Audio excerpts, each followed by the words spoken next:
Hi, welcome to Edward Box Guitar Tuition. So my classic album inspection today is Black Rose by Lizzy. This is the last sort of really consistent Lizzy album in my view.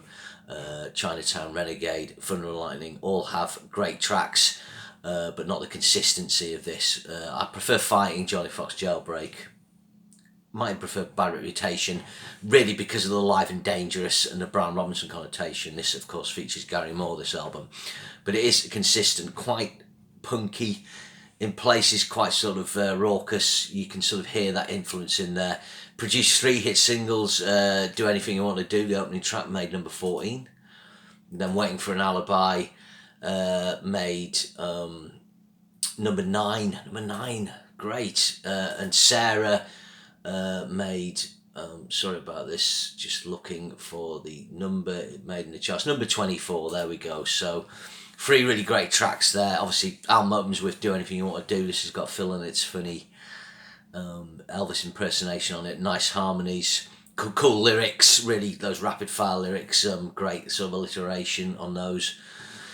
Yeah, it's a catchy track. I think I remember the video for this, the band kind of have some drain pipe ties, I think. Someone's wearing crepes. Is Brian Downey have yellow pants, or is it Gary Moore? They're not looking like sort of denim clad open shirt rockers, again, sitting in more with the punk, post-punk and new wave thing that's happening, Lizzy were one of those bands which didn't get caught up in the kind of punk thing against rock, probably because they always wrote singles and always did short songs. They weren't indulgent, Phil was more of a pop songwriter at times, playing in a rock genre, sorry. Next track, Toughest Street in Town. This is an okay track. I don't think it's the strongest sort of second track. Quite cool lyrics again. This has got that punk edge to me. The production on this album, the guitars are quite raucous. There's quite a bit more balls on the drums. It's probably the best sounding Lizzy album up to this point. Lizzy always struggled to capture their live sound to tape, but I think that's the case with a lot of bands. Technology would improve with every album, so invariably if you recorded stuff live it would have more balls. I think Gary Moore does a pretty ripping solo on this. Where's Gary Moore fitting on this? His contribution's cool. He does some co-writing. Kind of his style fits good. One of the issues is his vibrato is more intense than Scott Gorham's, so Gorham and Robinson, one of the successful things about them was their sympathetic playing styles to each other. So they played in unison well. It sounds great, Gary Moore, but you can hear the difference. But again, that kind of more angry edge to his playing does work with the material. S&M, this is probably my least favourite track on the album. I don't think I like this, actually. It's a bit funky. It's a bit, funny about S&M. But Brian Downey actually co-writes this. Maybe he worked up the beat with Phil. But this is probably a track where I can do without it. So the album starts strong, but then it's kind of a bit weak. Then you got 2 great tracks. You got Waiting for an Alibi and Sarah, both 3.5 minutes long. Waiting for an Alibi is one of the all-time great Lizzy tracks. I think it features probably one of the best, if not the best, Lizzy solos. Great trailer from that superb harmony line. Fantastic groove, fantastic storytelling lyrics by Lynott, all wrapped up into this, pop song structure. Probably, not Phil Lynnott's last really great sort of single. There's other ones after this which are good tracks, but this is one of the peaks of his period as his work as a writer. Then Sarah, this is as saccharine as anything, but I've always loved the track. I love the video when the Labrador appears. And you get this great sort of cool jazzy fusiony solo from Gary Moore. I'm not sure how many times he's tracked it. He's obviously worked it out.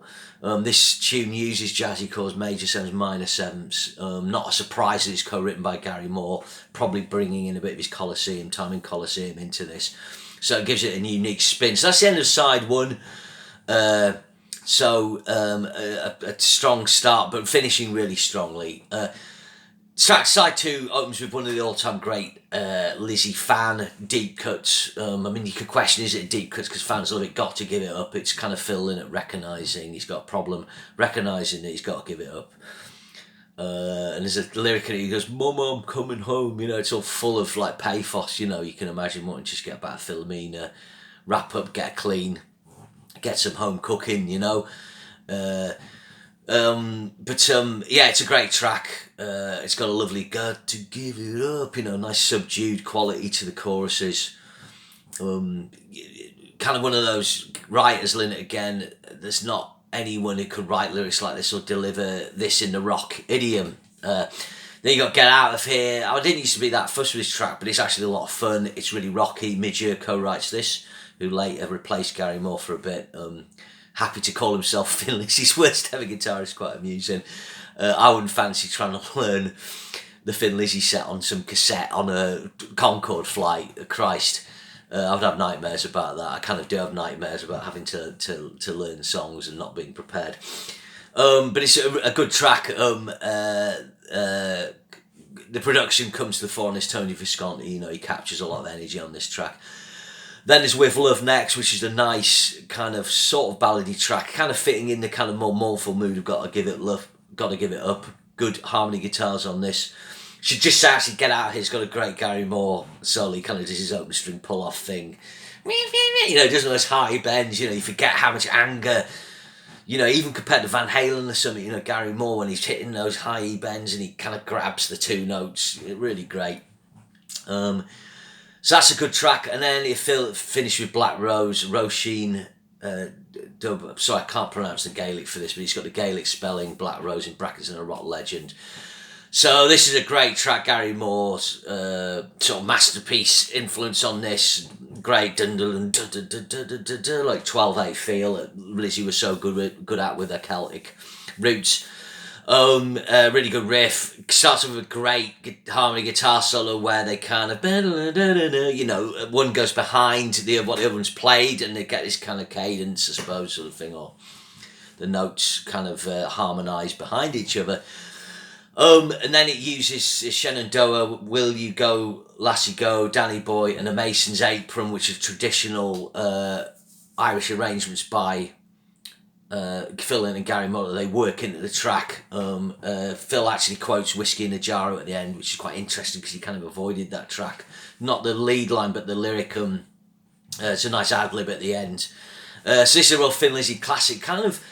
I think this might be the longest track. I think it's like Thin Lizzy didn't really do epics. They always did sort of 4 minute songs, and occasionally they get over 5 minutes. I mean, Emerald Field's quite epic, but I'm sure it's just over 4.5 minutes. So probably the longest Thin Lizzy song, maybe apart from stuff from the early days. So really unusual in that track, and a real like classic track. You know, I think they played it. I think you know, later after this album came out, they would do it. So it's a really good album. This, like I say, I don't know if it's a classic. It hasn't quite got its elements that Jailbreak and John and the Fox have got, but I think it's a solid 8.5 out of 10.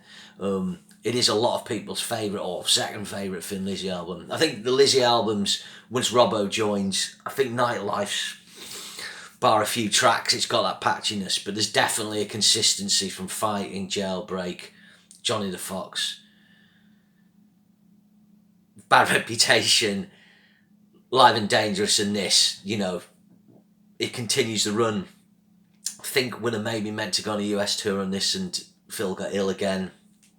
No, he got hepatitis, and then Robbo busted his hand up. It was all done and dusted by the time this came out. But this is a very successful album in the UK. It made #2. You know, you just Thin Lizzy were one of those bands. You know, they had hits. They sold albums in the UK and parts of Europe.